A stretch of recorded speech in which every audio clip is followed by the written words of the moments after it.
1 week back మనం బోధన్ రూరల్లో already ఒక ప్రెస్ మీట్ పెట్టుకున్నాం. Crime number 148/2025. దాంట్లో నలుగురు అరెస్ట్ చేశాం. ఆ కేసులో యొక్క పురోగతి గురించి దీంట్లో మాట్లాడాలని వాళ్ళ ప్రెస్ మీట్ పిలవడం జరిగింది. ఆ కేసు పురోగతిలో మేము చేసిన ఎంక్వైరీలో తెలిసింది ఏంటంటే, ఈ అమర్ సింగ్ అనే అతను సతారా అతను సూర్యప్రభ ఫార్మా కెమికల్ అనే ఒక కంపెనీ రన్ చేస్తూ ఉన్నాడు. బాబురావు బసవరాజ్ కడారే అలియాస్ ప్రసాద్ కడారే అనే అతను బయో స్టిమ్యులెంట్ కంపెనీని రన్ చేస్తున్నాడు. లక్ష్మణ్ గౌడ్ ఇక్కడ అయితే మన సాలూరా ఇతను వాళ్ళ దగ్గర అల్పదూలం కొంటా ఉన్నాడు. విశ్వనాథ్ అనే అతను ఈ రాశి ట్రేడర్స్ ఫార్మా కంపెనీ రన్ చేస్తూ అతని యొక్క పని ఏంటంటే ఇట్లాంటి ఫార్మా ప్రోడక్ట్స్ అమ్మడం కొనడానికి పర్మిషన్ తీసుకున్నాడు. ఇంతకుముందు మాట్లాడుకున్నట్టు ఆ రోజు డిస్కస్ చేసుకున్నట్టు వీళ్ళందరూ కలిసి ఈ పర్మిషన్ ఉన్న ప్రికర్సర్ కెమికల్స్తో ఇల్లీగల్గా అల్పదూలం చేయడం స్టార్ట్ చేశారు. ఫస్ట్ మనకు 2.5 కిలోల అల్పదూలం దొరికింది మనకి సాలూరాలో.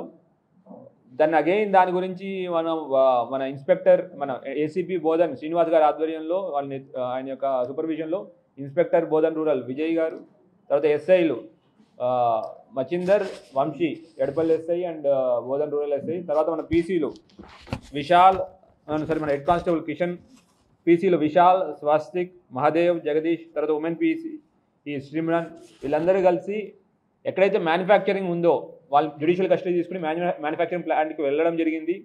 అక్కడికి వెళ్ళి ఒక 30 కేజీల అల్ప్రోజోలం దాని యొక్క వర్త్ 3 కోట్ల దాకా ఉంటుంది సుమారు దాని విలువ.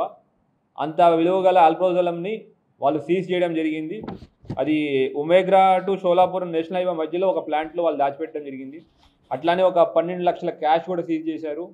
తర్వాత ఏదైతే ఫ్యాక్టరీ ఉందో సూర్యప్రభ ఫార్మ్ కంపెనీ ఏదైతే ఉందో ఆ కంపెనీ యొక్క వర్త్ 4 కోట్లు, కానీ అల్ప్రోజోలం వాడుతున్నారు, మ్యానుఫ్యాక్చర్ చేస్తున్నారు అనే విషయం ద్వారా ఆ ఫ్యాక్టరీని కూడా సీజ్ చేయడం జరిగింది.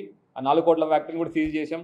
తర్వాత ఫోర్డ్ కార్ A2 ఏదైతే ఈ డబ్బులతో కొన్నాడు అని డిక్లేర్ చేశాడో ఆ కార్ని కూడా సీజ్ చేయడం జరిగింది. సో ఈ మన ఇన్వెస్టిగేషన్ జస్ట్ వాళ్ళని అరెస్ట్ చేసి వదిలేయకుండా వాళ్ళ ఎట్లా మ్యానుఫ్యాక్చర్ చేస్తున్నారు, ఏ ప్రాసెస్లో మ్యానుఫ్యాక్చర్ చేస్తున్నారు అనే దాంట్లో కూడా వెళ్ళడం జరిగింది.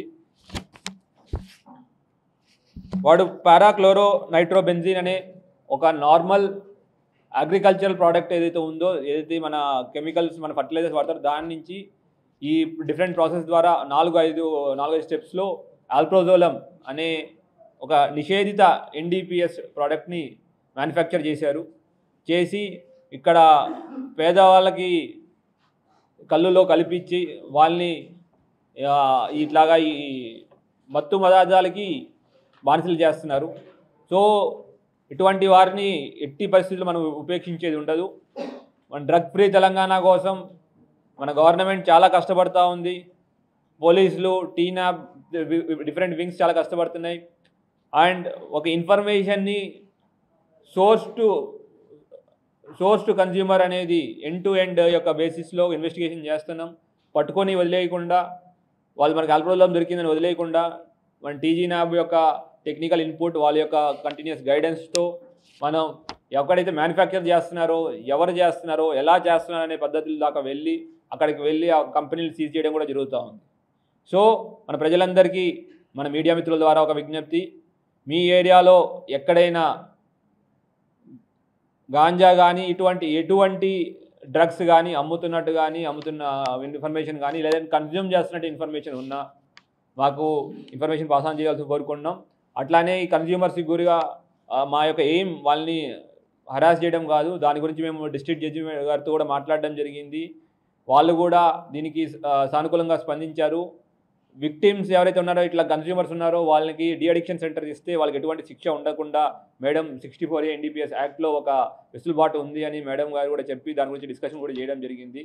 సో మీ ద్వారా మా యొక్క విజ్ఞప్తి, ఎటువంటి డ్రగ్ అబ్యూజర్స్ ఉన్న ఒకవేళ డ్రగ్స్ బానిసలైన ఎవరైనా ఉంటే మాకు ఇన్ఫర్మేషన్ ఇవ్వాల్సి కోరుకుంటున్నాం.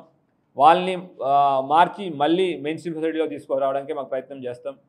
అట్లానే ఎవరైతే ఇటువంటి డ్రగ్ సప్లయర్స్ ఉన్నారో లేదంటే ఇట్లా మ్యానుఫ్యాక్చరర్స్ ఉన్నారో వాళ్ళ యొక్క ప్రాపర్టీస్ కానీ ఇల్లీగల్గా చేసిన ప్రాపర్టీస్ అన్నీ మేము 68 ఒక ఫైనాన్షియల్ ఇన్వెస్టిగేషన్ ద్వారా మేము ముందే ఫ్రీజ్ చేస్తామని చెప్పాము. దానిలో భాగంగానే వాళ్ళ 3 కోట్ల వర్త్ ఆఫ్ ఫ్యాక్టరీని సీజ్ చేసాం. తర్వాత ఇతరత్ర ప్రాపర్టీస్ ఏమైనా సంపాదించున్నా కూడా వాటిని కూడా సీజ్ చేయడం జరుగుతుంది. సో డ్రగ్ ఫ్రీ తెలంగాణ కోసం మేము చేస్తున్న కృషిలో అందరూ ముందుకు రావాల్సిన కోరుకుంటున్నాం.